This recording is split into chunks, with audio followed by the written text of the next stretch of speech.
Jaya Radha Madhava Kunja Bihari.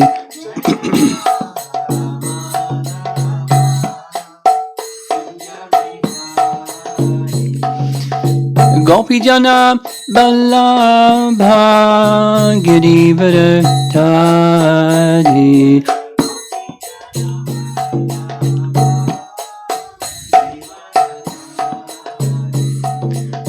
Gopi Jana Ballabha Girivardhari.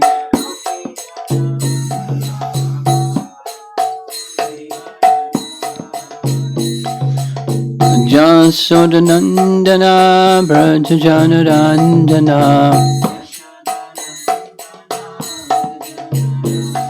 Jasodanandana Brajajanarandana. Jamana Tiravanachari. Jamana Tiravanachari.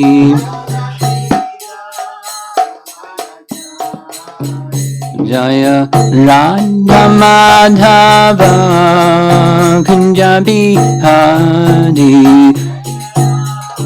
Madhava Kunja Bihari. Jaya Radha Madhava Kunja Bihari. Madhava Kunja Bihari. Gopi Jana Ballabha Girivardhari.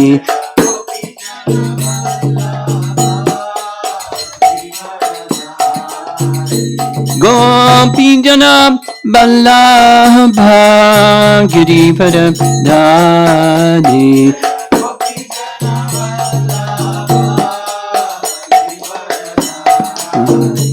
Jasodanandana Brajajanarandana. Jasodanandana Brajajanarandana.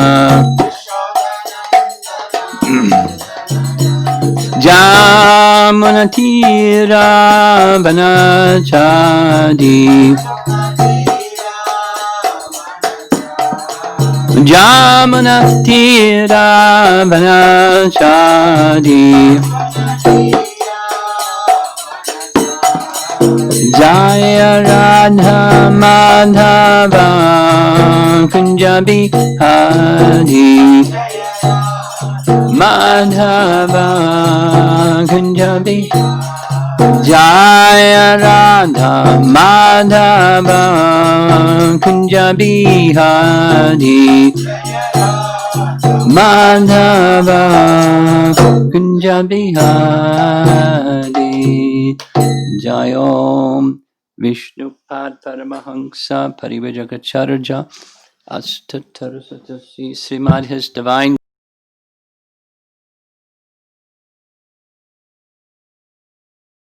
Navarindiki for Premanandi.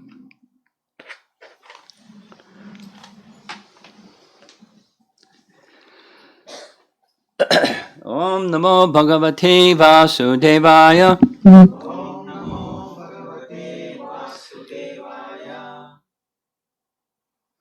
Om Namo Bhagavate Vasudevaya.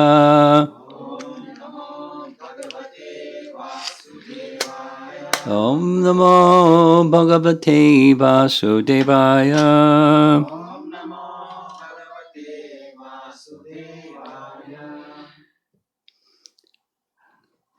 The section that we're reading through has 69 pages, and we have quite some distance to go.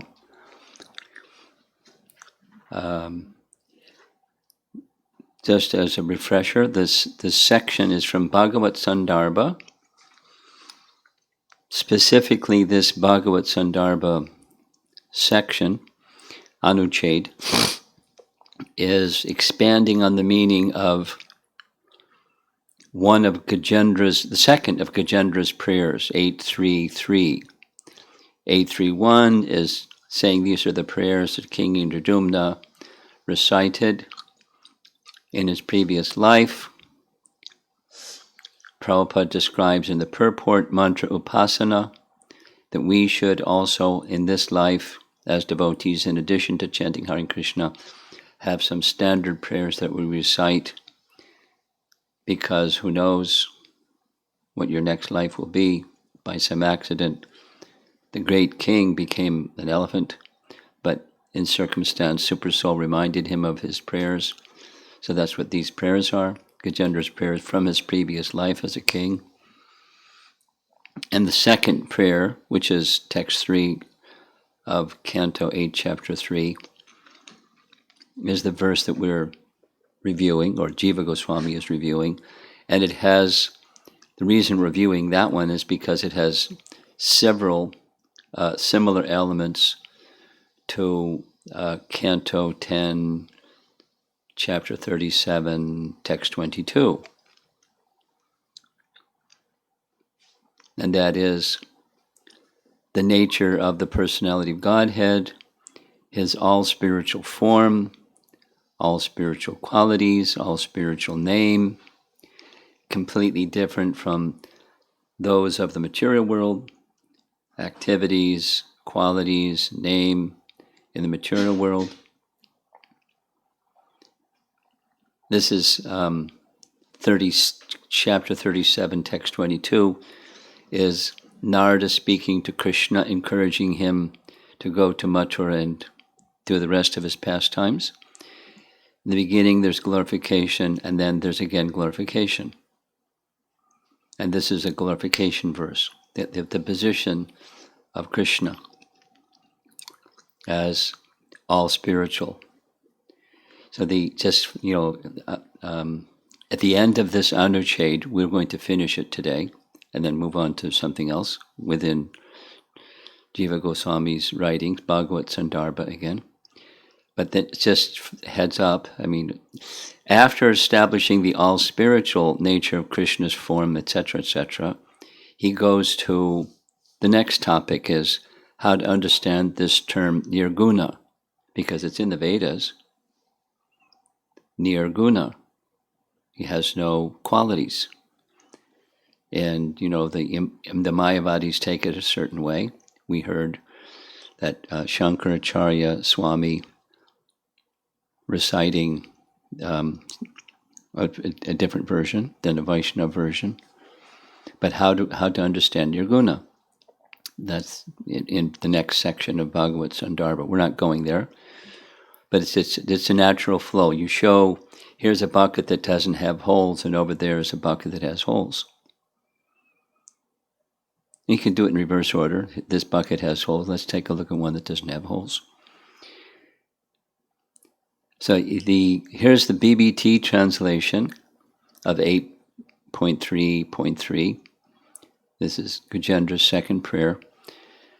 The Supreme Godhead is the supreme platform on which everything rests, the ingredient by which everything has been produced, and the person who has created and is the only cause of the cosmic manifestation. Nonetheless, he is different from the cause and the result. Sounds contradictory, right? I surrender unto him, the Supreme Personality of Godhead, who is self-sufficient in everything. We've been hearing in the last few days this self-sufficient term. In the verse 8.3.3, the Sanskrit is Swayam Bhuvam. So like Swayambhu. Who is that a name of? Swayambhu. Lord Brahma. Swayambhu. Lord Brahma. So he's the source of Brahma. So he's the origin of Brahma, who's the creator. So Brahma is the creator, but Brahma is the non-creator. Krishna creates Brahma, but he's the doer, but the non-doer. these contradictions and all that stuff. We discussed that a number of times. The word I was looking for is harmonizer. He's the harmonizer of all contradictions.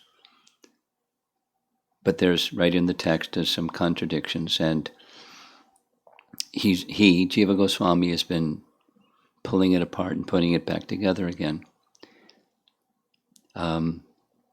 with scriptural reference and powerful logic, proving the Lord's form is all spiritual, his qualities are all spiritual, his name is all spiritual, different than material names, and so forth.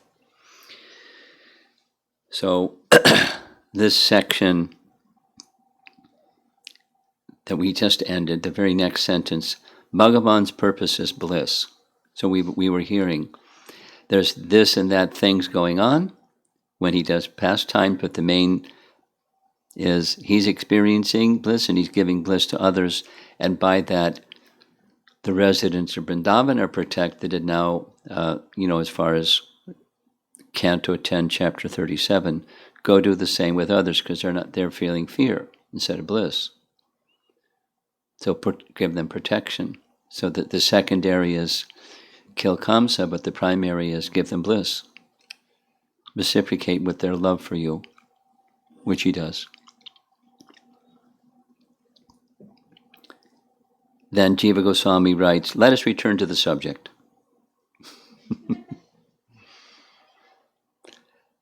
And the subject is the Lord's qualities, being all spiritual, are exceptional, astonishing enough to attract the Atmaramas. And you know the Atmarama verse. If you can know it, you can say it with me. Atmaramas chamunayo dir grantha api arukrame kurvanti ahaitukim bhaktim ittam bhuta guno harihi. That's 1, 7, 10. That's the Atmarama verse, celebrated verse, and then the next verse is 11. So we'll read the translation. Some sages, who are Atmaramas beyond the scriptures, false ego, and rules, also practice unmotivated pure bhakti to the master of pure bhakti, Krishna, since he possesses qualities attractive even to them. Shukadev, the son of Vyas, whose mind became distracted from trance by the qualities of Krishna, and who became attracted to the Vaishnavas, studied this great Bhagavatam. The next text, this is an answer to the question, wait a minute. Vyas taught this to his son, but his son was already Brahman realized. So what do you have to go study something for? He's already there. When you're there, you don't need to study something. So why did he study something? Here's the answer. It's beyond Brahman. The qualities of Krishna are transcendental. It's checkmate. It's proof. Then Jiva Goswami makes another reference to Vishnu Dharmottara, another scripture translation. By his power the Lord is endowed with all good qualities and devoid of all faults. Fools say the Lord has good and bad qualities out of bewilderment. There is no Maya or anything made of Maya in the Lord. Thus, there is no Maya in things related to the Lord. The world is not created by Maya, it arises by the power of the Lord, which is what we've heard, right? It's the instrument, but behind the instrument is the person wielding the instrument. Supposing I want to shake hands, but you're some distance away, so I could put a stick and a glove at the end of the stick, and then we can shake hands. So it's shaking hands and not shaking hands. the hand is over here and the glove is over there. Through his instruments, through his agents, Krishna does things, but he doesn't do things. That's what we're going to hear expanded coming up. Because the Lord is beyond Maya, he is called supreme by the wise. This completes the explanation of Srimad Bhagavatam 8.3.3. Thus it is proved that the qualities and name of the Lord are completely different from those of the material world. Next, question. Accepting that the name, form, and qualities arise from your Swarup, since your Swarup is perfect in itself, what's the purpose of your having these? A name, qualities, a form. So now he goes ahead to 8.3.8, another prayer by Gajendra. Loka pyaya sambhavaya. This is going to appear again. You'll hear it again. Loka pyaya sambhavaya. Translation, he accepts them, these things, for destruction and attainment. Then there's two meanings of destruction and attainment. We heard this yesterday. It's fine and it's perfectly natural to have different meanings for the same thing. So destruction, we normally think of destruction and creation as, something that's from the Lord. It seems to be that's what this 8.3.3 is saying. Or there's the spiritual aspect that's animating the material aspect. Illusion is animated by the sort of Shakti. We heard this repeatedly. They're like, okay, I got it. Matter doesn't move without the touch of spirit. Illusion doesn't happen without the empowerment of Krishna to have illusion bewilder people. Accepting what is not to be what is, and being attached to it, for that matter. That's empowered by, it's made possible by the spiritual potencies of Krishna. And this other is a reflection of that spiritual potency.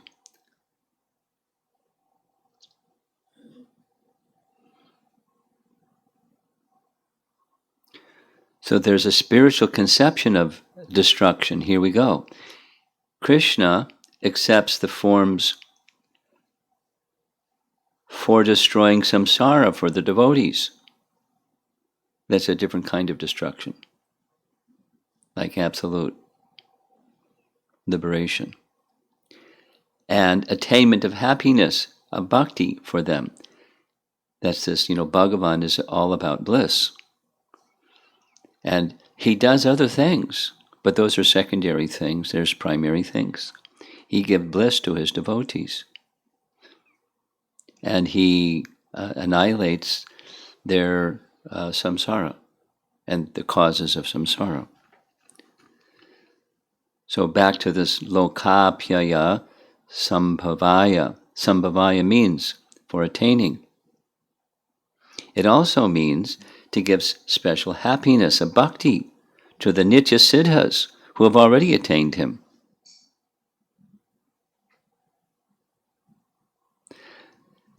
Krishna's appearance is to attract us, to free us from bondage. And for those who are already nitya siddha personalities, it's to stimulate their happiness in another way, attaining a higher and ever-increasing happiness by his presence. That's why he assumes these forms. That's the question. Arjuna says, Canto 1, Chapter 7, Text 25. This is Chapter 7, 25.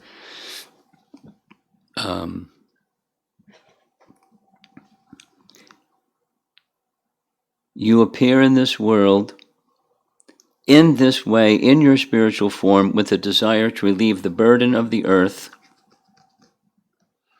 and to give continuous happiness to your dedicated devotees for letting them worship you, by letting them worship you. The meaning is this. Just as with the other avatars, the Purusha avatars, so this avatar, your manifestation as Krishna, Swayam Bhagavan, appeared in order to relieve the burden of the highest bhakti, and to give happiness of worshipping you constantly, anudhyanaya, to other devotees. Question. You say that the goal of having forms is to give happiness and bhakti to devotees. Since you are full of bliss, why would you think of their happiness? You're Atmarama. So what you don't need something. Why are you thinking about them? Really nice answer. The Lord who knows everything is without fault. He would have the fault of lack of compassion in ignoring the devotees who depend only on him. Ananya bhavanam. Compassion appears even in Atmaramas.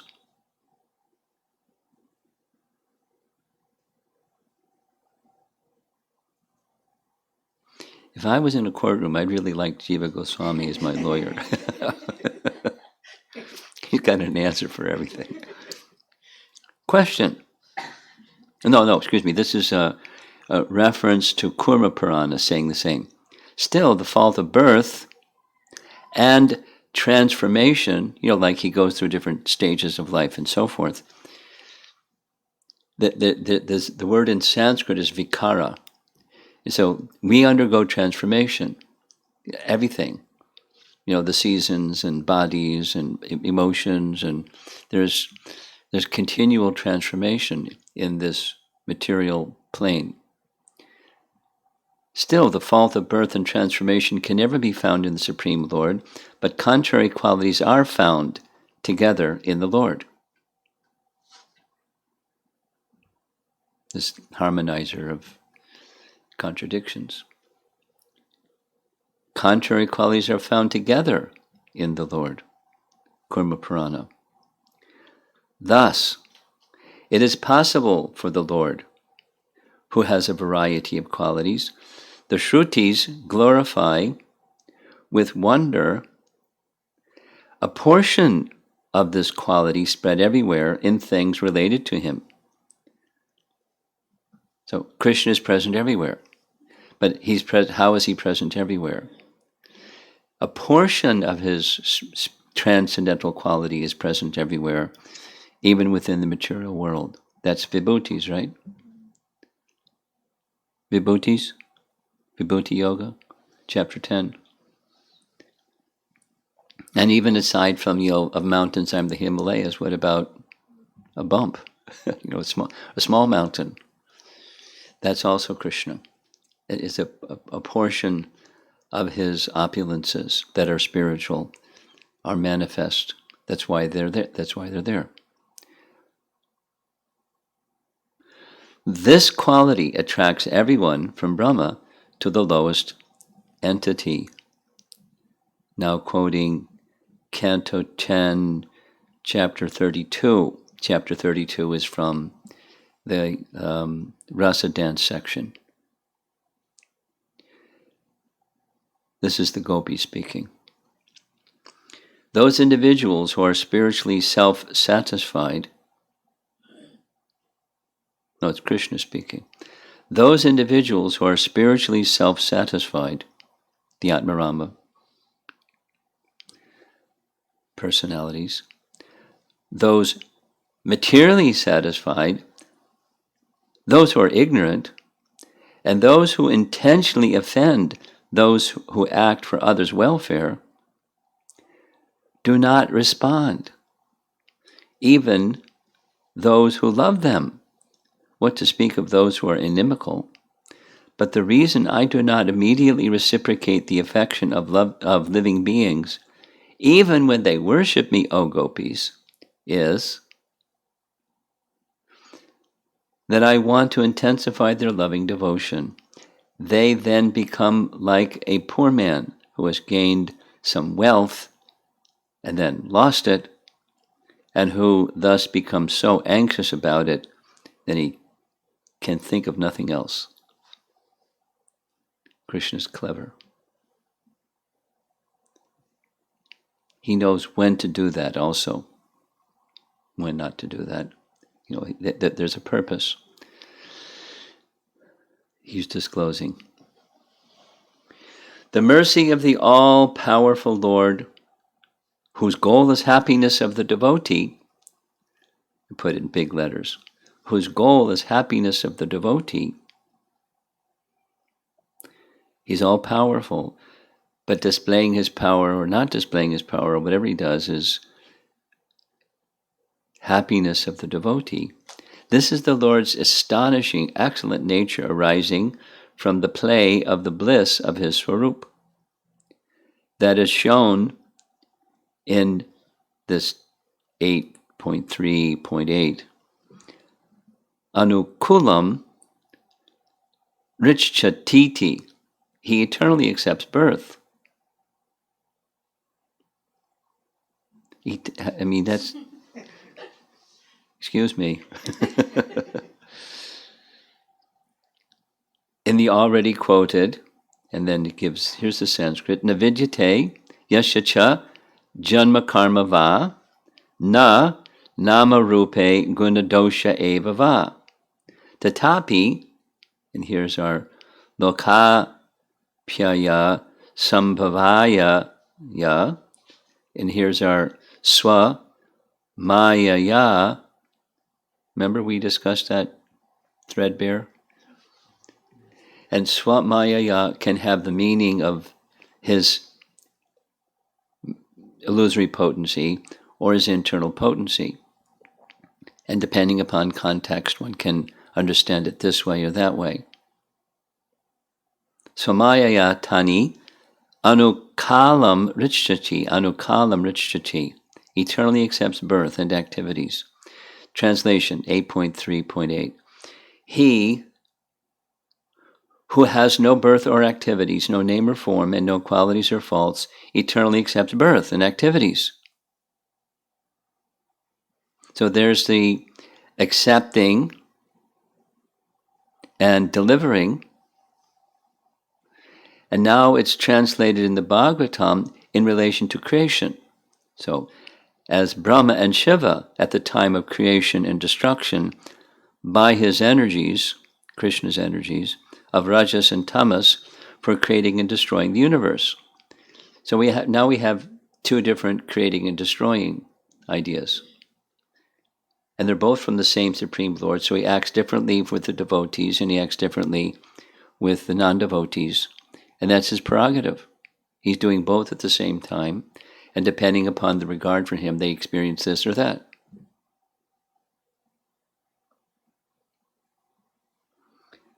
Commentary continues. One should not think that he has any other goal in doing these actions. The goal of the Lord, who is most capable, is simply bliss. So how is it bliss to create a situation where there's suffering in this world and so forth? It's to rectify the misunderstanding of the living entity that there's happiness in this place where he's forgotten. The unhappiness is ignorance. It's not the place. It's not the Lord's intention.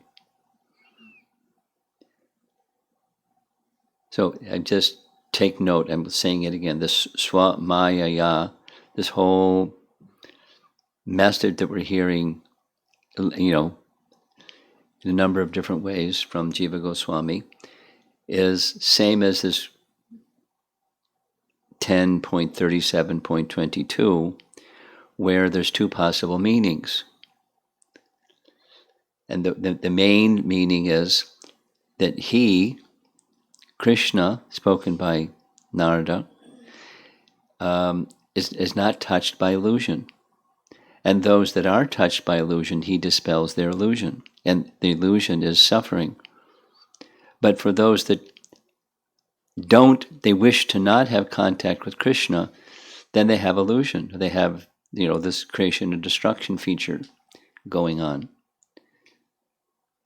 because that's what they want. This section ends. There's no reference, but he quotes a Sanskrit. There's a Sanskrit phrase, Kripalor. That's how it starts. For a person who cannot show compassion, a show of compassion causes him suffering. For a person capable of compassion, showing compassion makes him happy.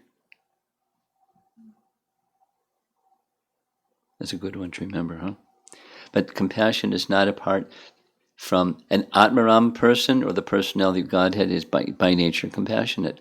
And if you don't see compassion, then there's something wrong.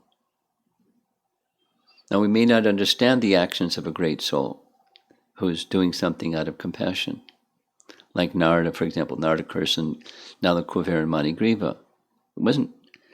His cursing wasn't anything other than compassion, to relieve them of their pride, give them Krishna's association, let them become pure devotees. Then they can return back to Kuvera's abode, which is what happened. So it didn't look nice, but it was compassion, and etc. So things may happen to a devotee. You may have some dear friends that have some difficulty, and you may be one yourself that has some difficulty. And so what's your relationship with Krishna like? How are you seeing that difficulty? Or the other way, seeing good fortune.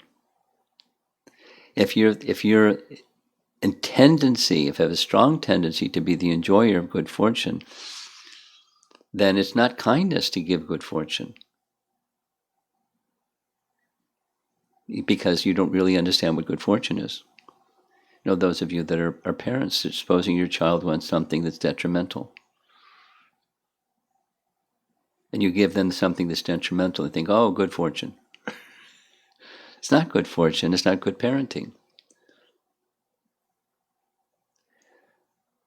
So how to understand, from a child's perspective, to understand the loving nature of parents.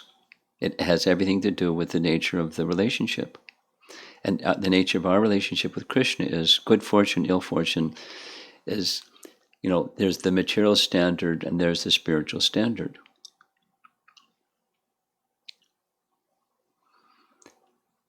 And his appearance is out of compassion, because he wants bliss.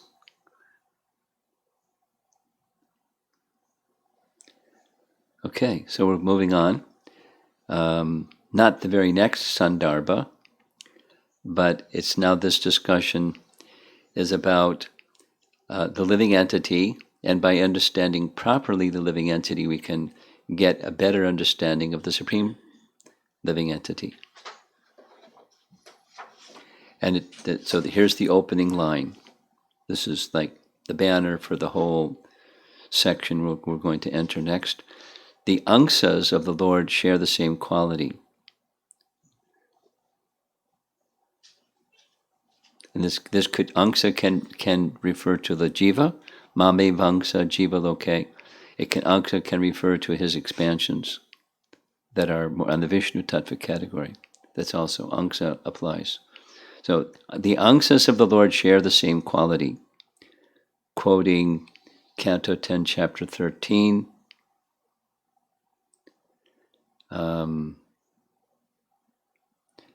Sukadeva Goswami speaking. It's towards the very end of that chapter. This is, the Brahma Vimohan Leela chapter. The forms shown to Brahma, the forms all had eternal, unlimited forms, full of knowledge and bliss, which were one form. Their great glory cannot even be touched by the Atma Gyanis.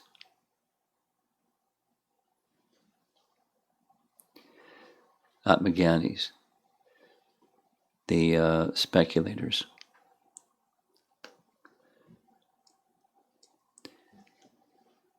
We heard that, didn't we?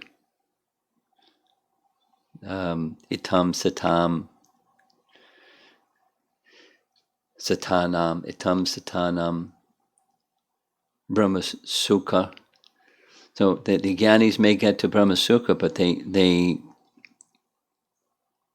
cannot understand the form of the Lord.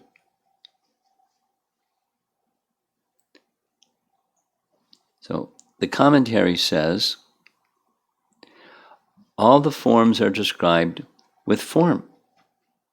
They were forms of truth and knowledge. Remember that Shankaracharya fellow from the discussion yesterday. They were forms of truth and knowledge, forms without limit. The argument is if you have form, you've immediately created some limit. But the Supreme is unlimited, so form, you can't have form. But there's forms that are without limit, forms of bliss. This is commentary on what we just heard. These forms seen by Brahma, were without distinction from each other, eka matra. They were always of one form, eka rasaha. They were the form of Brahman, murtayaha, with truth, knowledge, and infinity and bliss as one unit. Their glory could not be touched by those who had eyes of Atmagyan, parentheses, Upanishad Dirsham. These forms became visible. So now further explanation. The word matram, eka matram, means only, eka, only one. Matram, the word matram, only, indicates their color. We discussed color, the previous thing. The word matra only indicates their color and other attributes had the same spiritual nature as the Lord's Swarup. The word murtayaha, or forms, does not refer to pure atmas, according to Sridhar Swami and Shukadev, since it is difficult to derive that meaning by using indirect interpretation. The topic again is the angsas have the same quality as the Lord. So this whole thing about the Lord's qualities. And then there's his angsas. So his angsas, in this case, it's the features of Narayan. And he is advising, please don't make this mistake of making some indirect interpretation of what's been said as one form. Don't go into the oneness thing. It's form. Variously manifest. That's what it's stated, and don't change it around by interpretation.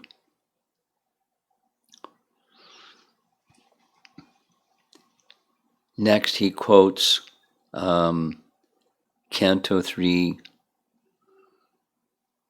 Chapter 15. The sages saw the Lord, surrounded by devotees carrying objects to offer him. This is the four Kumaras at the gates of Vaikuntha. The sages, four of them, saw the Lord surrounded by devotees carrying objects to offer him. He was previously the object of their meditation, but now appeared directly before their eyes. Form, that's the point. That meaning would be contrary to Shukadev's heart. That's the interpretation, this Lakshanam thing. Quoting Shukadev Goswami's heart, the conclusion of Canto 12, Chapter 12. Let me offer my respectful obeisances, this is Sutta. Let me offer my respectful obeisances unto the son of Vyasadeva Shukadev Goswami, who destroys all sin, and who, though fixed in his own bliss with no distractions, became attracted to the pastimes of Krishna and mercifully spread the Bhagavatam, which describes Krishna and reveals the rasa of his pastimes. So it will be contradictory to Sukadeva Goswami to use this indirect interpretation thing, the oneness interpretation thing. And he is the speaker of what was seen by Brahma. Next is our verse, 10:37-22. Let me surrender to you, Bhagavan. You are the condensed form of pure knowledge and bliss. You have forms with many qualities. Your desires are always fulfilled. Because of your Swarup Shakti, you are never touched by the material gunas. So again, that's the reference to understanding. Does the angsas of the Lord have similar qualities as the Lord? So another reference. This is the chapter 27, which is the prayers of Surabhi and Indra to the personality of Godhead. They come after the Govardhan Lila, chapter 27. Unto him who assumes bodies according to the desires of his devotees, unto him whose form is pure consciousness, unto him who is the universe, who is Mahavishnu and the Antaryami, I offer my obeisances. And then from Brahma's prayers, chapter 14, therefore this entire universe, which, like a dream, is by nature unreal, nevertheless appears real, and thus it covers one's consciousness and assails one with repeated miseries. This universe appears real because it is manifested by the potency of illusion emanating from you, whose unlimited form is full of eternal happiness and knowledge. Again, he says, these verses should not be made useless by lakshana, that's deriving some meaning by indirect interpretations. Then comes a reference from chapter 41. This is Krishna's entering Mathura, Krishna and Balaram. And Vasudeva and Devaki are seeing him. Taking him into their hearts, through their eyes, they embraced him, the form of all bliss. And as their bodily hair stood on end, O subduer of enemies, they forgot the unlimited distress caused by his absence. Next is chapter 48. This is Kubja, before he's... simply by smelling the fragrance of Krishna's lotus feet, Trivakra cleansed away the burning desire Cupid had aroused in her breasts, chest, and eyes. With her two arms she embraced between her breasts her lover, Krishna, the personification of bliss, and thus she gave up her long-standing distress. Commentary says, since she embraced that form, other meanings are refuted. Parentheses, the Lord could not be without form. And then our final reference, Mahavaraha Purana, quote, the bodies of the Lord are all eternal, unchanging, and devoid of faults. They are never the products of matter. They are completely filled with the highest bliss and knowledge. There is no distinction of body and soul for the Lord. Mahavaraha Purana.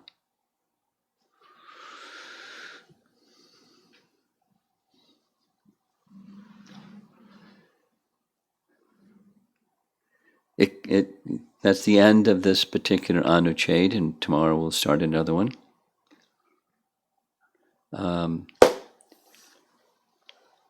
Just as a reminder of why we're doing all this, it's to have a clear, ever increasingly clear picture with lots of support from Scripture and helping us understand how to apply the Scripture to our lives, in understanding to whom we're to be devoted and unto whom we're to fix our mind and engage our activities.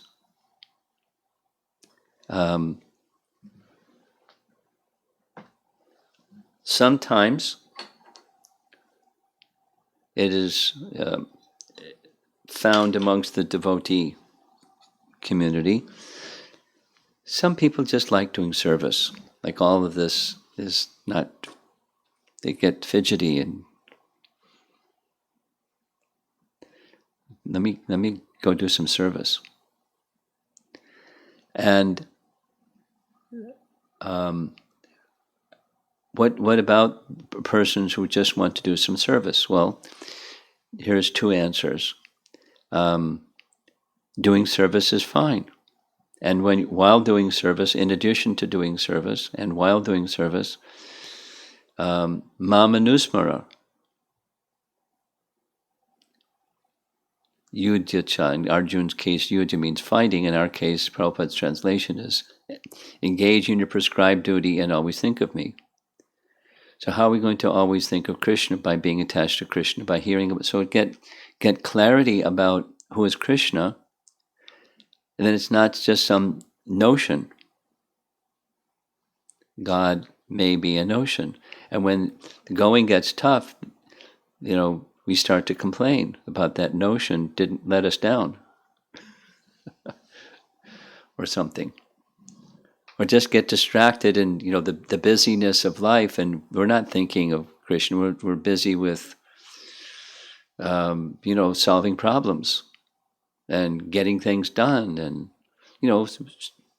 pressing, urgent stuff that's right in front of us. We have to do it. And so we do it because we're responsible people. And that's not complete. Do those things in full remembrance of Krishna. So time invested in Mamanusmara is needed. And that's what we're doing. So how do you fix your mind upon something that you don't even know what that something is?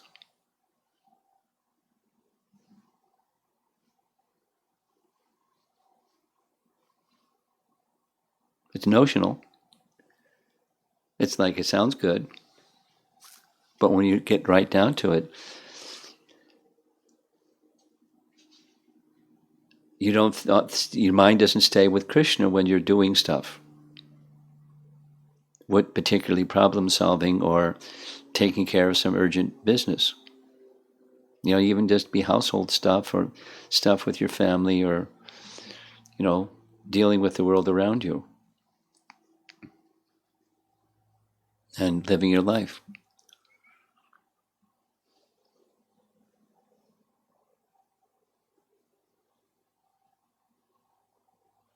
So the purpose of doing what we're doing is to be very clear of who is that person who we're calling to give us shelter, give us protection, give us solace. We have an eternal relationship with Krishna. So who is that Krishna? It is part of reviving our relationship with Krishna. And just to repeat something mentioned yesterday, the eagerness for being restored in that relationship is the price to pay to come to always remembering Krishna and being in pure devotion instead of something else. To come to a more mature stage, a more developed stage of bhakti, where there's still distractions and stuff going on that we attend to. But the mature stage is to do that with grace and calmness and fixed consciousness upon Krishna by the very process that we're doing, hearing about him. getting clarity of who he is and his loving nature. So whether it's good times or bad times, our attention is upon Krishna. Not just solve my problems, please. Or thank you very much for, the good fortune you sent my way. I owe you something.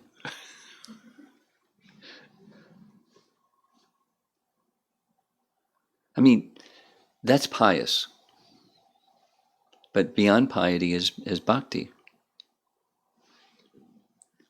And our lives, the teaching that we've been given is to awaken bhakti. And that's eternal. It's not temporal, circumstantial. That's spiritual life. That's the opportunity. That's why we're doing what we're doing, to rekindle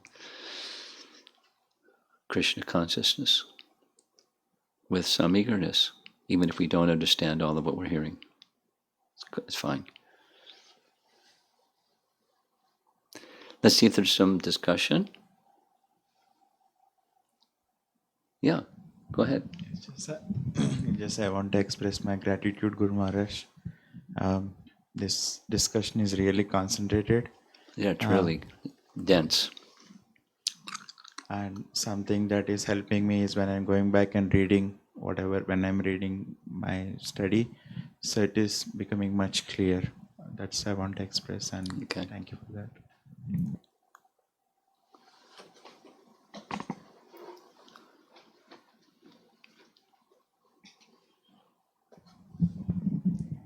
Hare Krishna.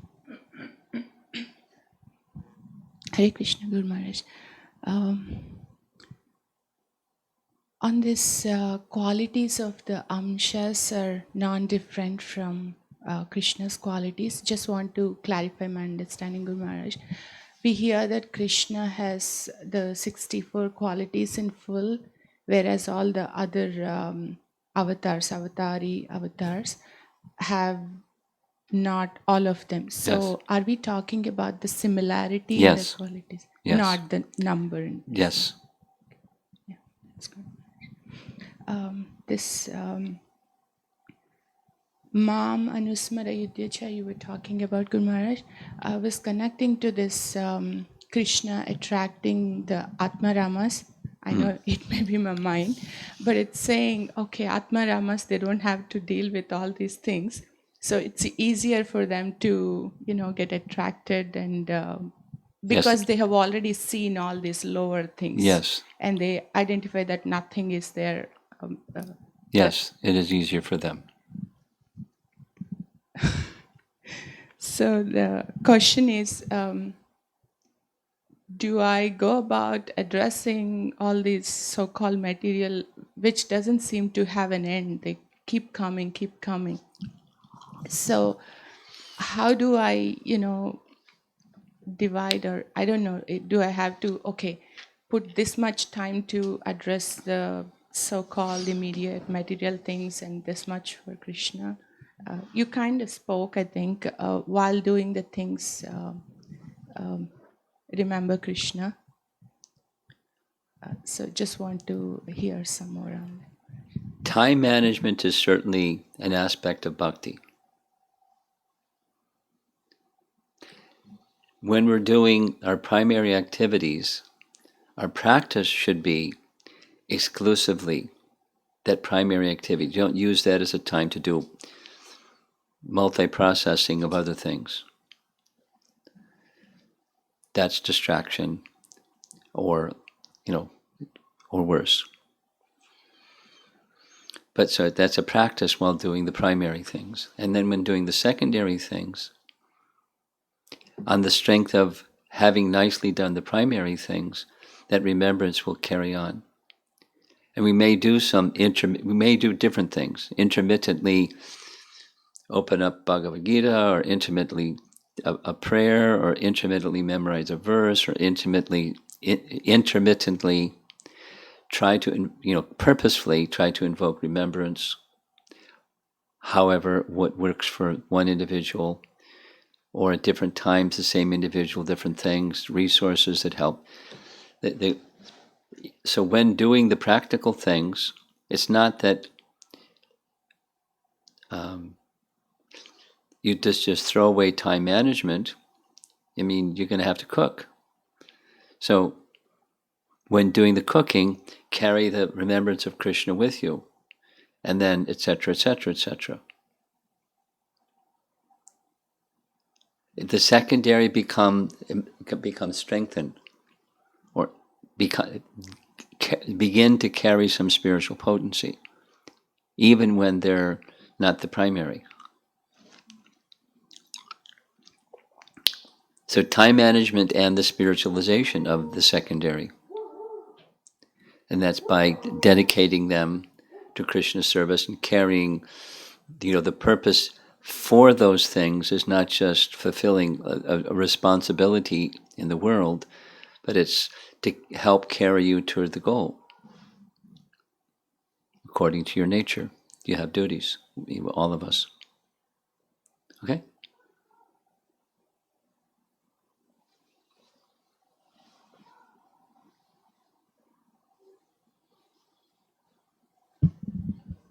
Hare Krishna. My question is, I'm just trying to connect some dots. From the NOD, the first characteristic it says, Rupa Goswami says it brings immediate relief from material distress. And then while reading there and in between, I think in one chapter, Prabhupada comments, one should not expect immediate relief from material distress as long as one is in this material world. At our stage, it looks like, sometimes, the material external energy is like more powerful than the internal energy. At our stage, though it is not right. How do we understand? How do we understand that? How do you understand what specifically? One statement, don't expect, and the other statement, it does it.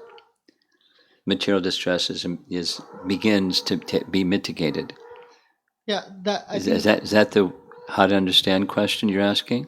No, my question is, I was just giving that preset. My question is about, at our stage, why is it looks like the external energies are like more powerful than because the we're attached. We're clinging to it, and it's clinging to us. It looks more powerful.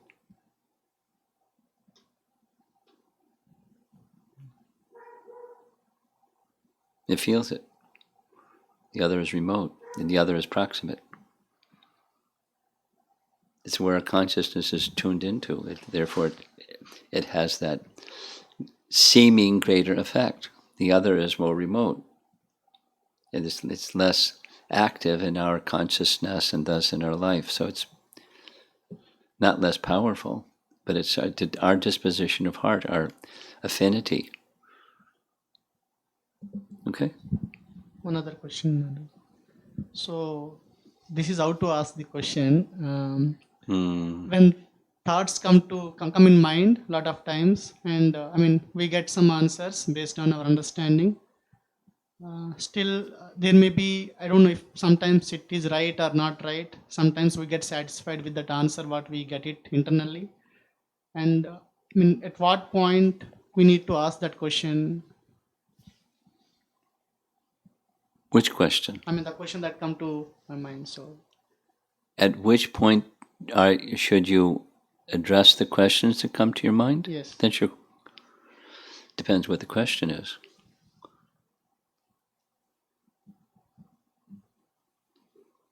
You want to get specific, or if it's just a random big spectrum of questions that come to mind, depends what the question is.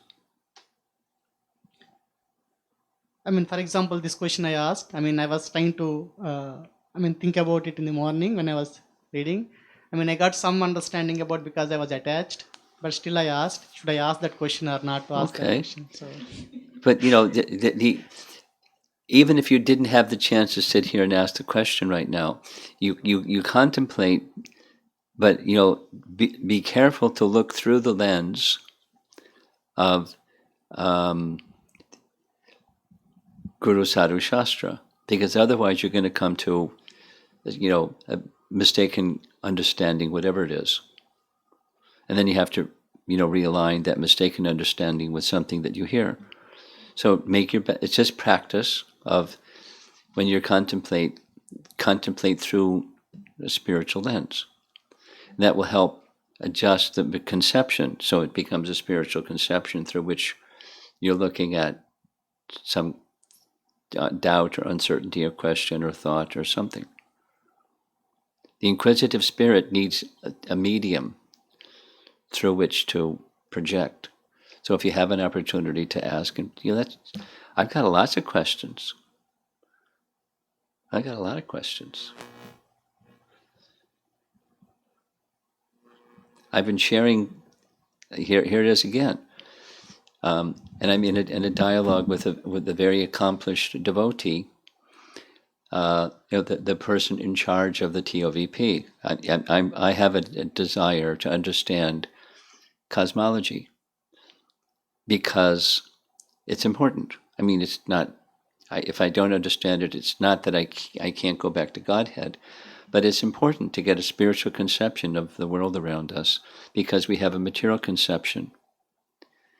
So on this topic, this is the third time now, precession, I discussed with your son. So there's this idea and then there's that idea, and then the Vedic idea doesn't conform with the material idea. So we discussed it, there's different ways of looking at the same thing. Doubt. But there's observable data that says this is the right way to look at it.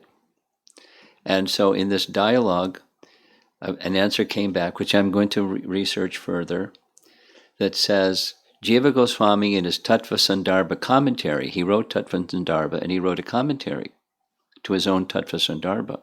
And he says specifically, this answer came back, he says, don't trust the empiric observable data about the universe, which really makes sense because our senses are imperfect. But, scientists say, based upon empiric data, such and such. And they can predict things, and so it looks like it's verifiable. And then that model doesn't conform with the Vedic model, specific to precession. So how do you talk to a scientist? How are we going to explain? And we have to place our faith in something, and we don't place our faith in observable data from these senses. We don't trash it, but that's not final because it's imperfect. So if it doesn't match, we stay with the perfect. So again, because there's something that comes to mind. So a lot depends on where your faith is. We have to have faith, otherwise we wouldn't be hearing Bhagavad Gita or ABC. How do we know that there's a soul? We hear it from authority. The child isn't born knowing, oh yeah, I'm a soul. But survey shows people believe in a soul. But what's their understanding of what a soul is? It's all over the place. So how do we really understand what a soul is? It's just like this section reading. The Yangsa has qualities like the Lord. How do we understand the qualities of the Lord? How do we understand our quality? How do we understand who we are? Covered by illusion, we're not. And how do you get illusion removed? By Swarup Shakti, by devotional service. So we have to be patient while we're being inquisitive. So your question was, how do I know when I should ask the question or not? Keep asking, and you may not have an answer. I'm sharing with you a question that I have that I'm still trying to sort out. There's a number of them. That's fine. Keep asking. Be patient. And focus on bhakti and not just the power of the intellect to sort it out. This is this and that's that, and case closed. That's what we're used to. And then getting really, tough about, I've got the answer. And somebody else that doesn't have this answer has got to be wrong. And this goes on.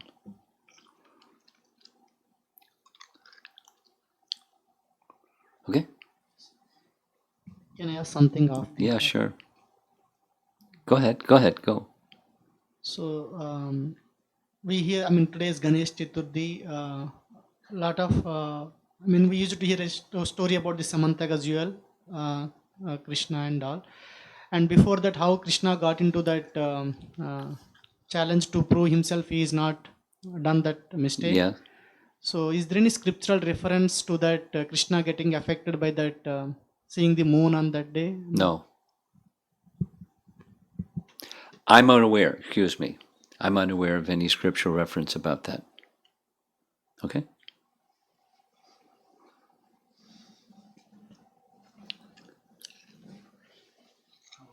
There are 4 or 5 questions, Guru Maharaj, online. Uttama Bhakta Prabhu is asking, I wanted to clarify confusion in my mind. Gopis are always acting to satisfy Krishna selflessly. What does it mean when they say they're burning in the fire of physical separation, and when they meet Krishna, they feel relieved by his touch? That's the question. So they say that one side they say they feel burning in the fire of physical separation, and the other side there is, they're acting selflessly to satisfy Krishna, and also are they getting relieved by his touch? I don't see a contradiction. I mean, the apparent if there's an apparent contradiction, it's comparing our consciousness to the gopis' consciousness, which is the mistake of there is no contradiction, because their happiness is his happiness, and their feeling of separation is not selfish, it's his happiness. And his touch is his happiness. They don't have anything else going on. There's not a contradiction. So Satyabrata Prabhu is asking, our material body is made of gross and subtle body. What's about spiritual body, which is made of Satchit and Ananda, has a subtle body? Yes. But it's not a subtle body, it's a spiritual mind. We don't separate, the body and the mind from the self. It's one entity with different features. Okay? Okay. And Sucharita Mataji is asking, while working on job-related work, after some time, it feels I didn't think of Krishna for many hours. Mm-hmm. So will it change as I progress in bhakti, like I remember Krishna even while doing my job? It depends. Maybe not. Depends on how you engage yourself in the bhakti process. It can go on indefinitely like that, or it could move. Depends on how you engage in the bhakti process. Go ahead. And Urja Mataji is asking, your class is so wonderful and inspiring me to hear more. But in the midst of daily life, I tend to forget Lord Krishna many times instead of remembering always. What steps shall I take to remember you and also Lord? Keep hearing. And give attention to the purpose of the hearing. That is to restore the relationship with Krishna. The purpose behind the activity is important, even when hearing, and what to speak of when working. Go ahead. Tina was asking, can you discuss how Krishna intensifies our love and devotion for him? Review of the story of the man who Krishna takes from, and how and when Krishna decides to do it. Do you understand the question? How Krishna Don't just read intensifies it love again. and devotion Explain for it. him. Do you understand the question? Not Okay. not really. Do you understand the question? I mean, she's referring to someone review of the story of the man who Krishna takes from is not clear, but she's asking how Krishna intensify our love and devotion for him, and when he decides to do it. So, but the reference is not clear. Well, his will is totally independent, and he can act one way with one person, a different way with another person, and the same person multiple different ways. It's so how he decides what he decides, when he decides what he decides, you have to ask him. It's his own free will, and the main thing to always be clear about is his kindness, or the reading this morning was compassion. It's very prominent. That's what's guiding the when and the how and the what and the where and the why and everything. It says he's very kind, and he's exhibiting his kindness in different ways that we can't understand because we're not him.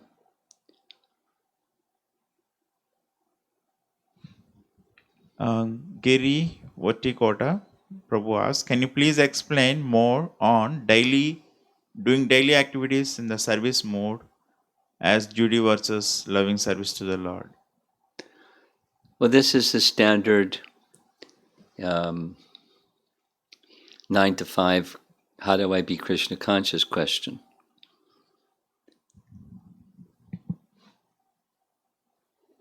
And it's a long topic.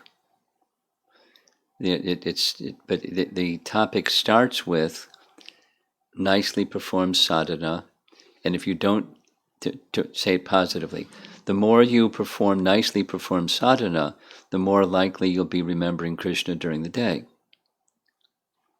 And negative is, if you don't perform nicely your sadhana, you're not likely to remember Krishna during the day. So then there's nice sadhana means to understand the body and the mind and the coverings of the soul, and they have a place in the holistic picture of service to Krishna. So it's not just your sadhana that's service to Krishna, and then the other things are, in another bucket. It's not a secular ideology. Those things are meant for Krishna service.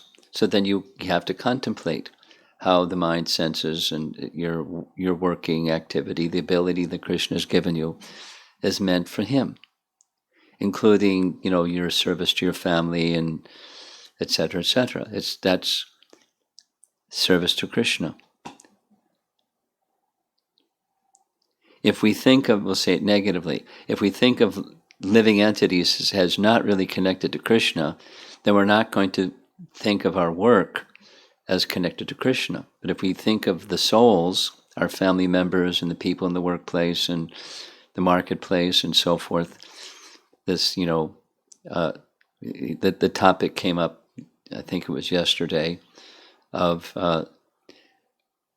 Samadarshana, seeing all living entities equal, but seeing all living entities, they're living entities and they're parts of Krishna. So it's evolving of Krishna consciousness that starts with proper sadhana, and then taking the understandings that you hear from Bhagavad Gita, etc., and not just nodding your head saying, yes, I got an A in my exam in Bhakti Shastri, but how do you apply it in practical terms in your day-to-day life? So it's the application part that will help you perform your prescribed duties while you're always remembering Krishna, because Krishna's teachings will guide your activities if you do your sadhana nicely.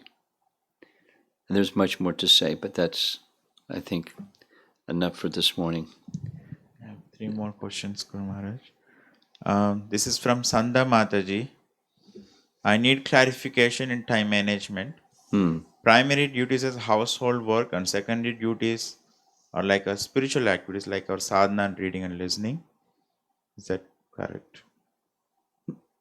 The question is that correct? Yeah, I mean, that's what you just flip it over and you've got it correct. Spiritual well-being leads and material well-being follows, not the other way around. Go ahead, next. Atulya Mataji is asking, Maharaj, what is the level when one goes back to Godhead? What's Is the level? when is it that one goes back to Godhead? When you're Krishna conscious. He said that one has to be at the level of gopis, or No. what's the level they should be? You don't have to be a gopi to go back to Godhead. Okay. So she was also telling level of gopis is very high. So. Yeah, it is. We don't have to be a gopi.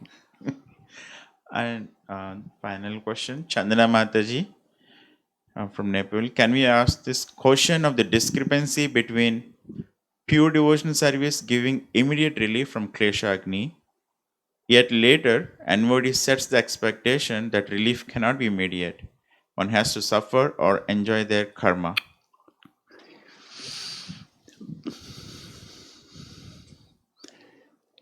I think anybody in this room can answer that question. The relief of kleshas begins. Let's think about cleaning your kitchen after cooking.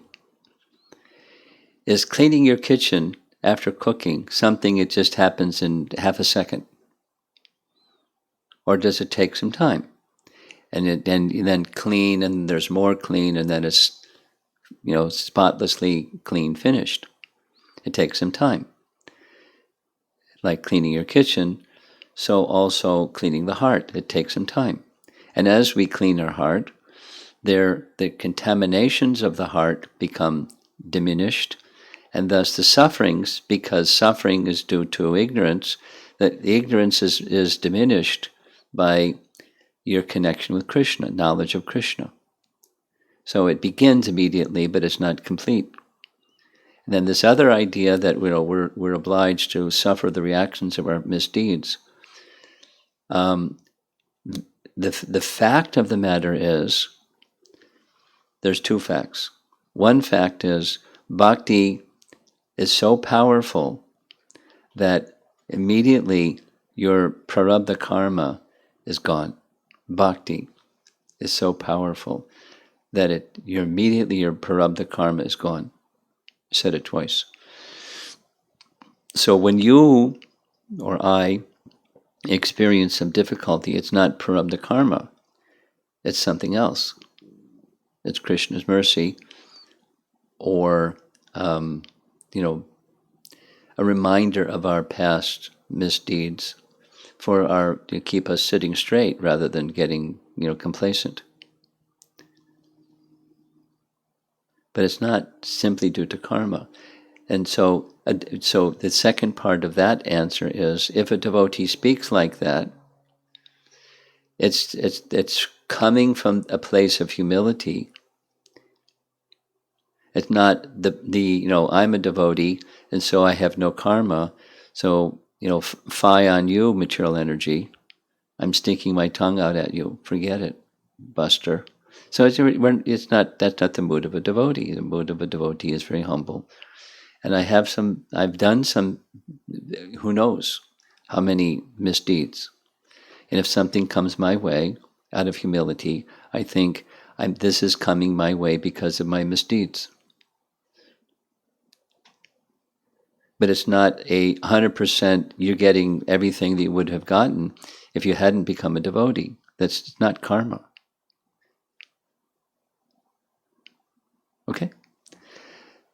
Prabhupada ki. Jai.